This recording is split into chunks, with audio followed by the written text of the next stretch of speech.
Welcome to the deep dive. Today we're tackling quite a profound topic you've asked us to look into, the Great Tribulation. Yeah, that's right. You've sent over a stack of sources, scriptures, notes, interpretations, all trying to pin down the timing and, well, the events of this period. And our job, really, is to pull out the key insights from all this material, especially, where the different views clash on when it starts, what happened. And who goes through what, right? Exactly.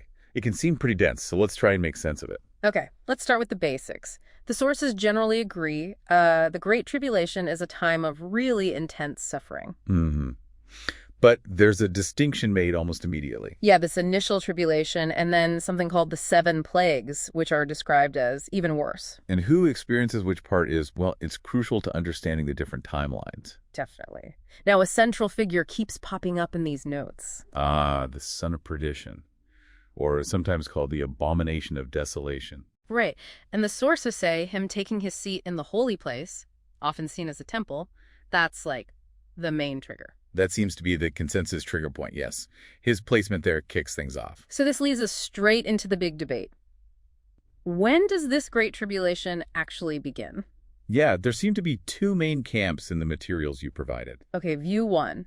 This puts the start right at the very beginning of the last week, that 7-year period people talk about. So day 1, essentially. Basically, yeah. The son of perdition is in the temple immediately, and he enforces this thing called beast worship for, 42 months? 42 months. And in this view, that entire first half of the week is the tribulation for believers. Okay, but then there's view 2. Right, a different take.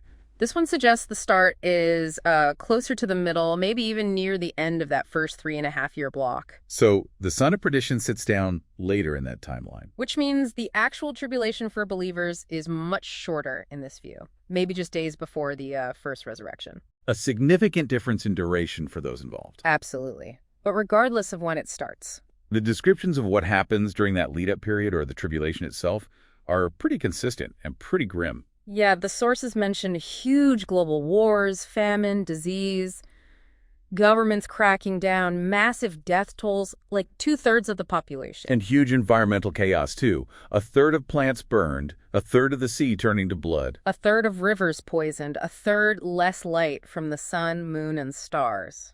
It's catastrophic. There's even that bizarre 5-month period of, scorpion-like torment.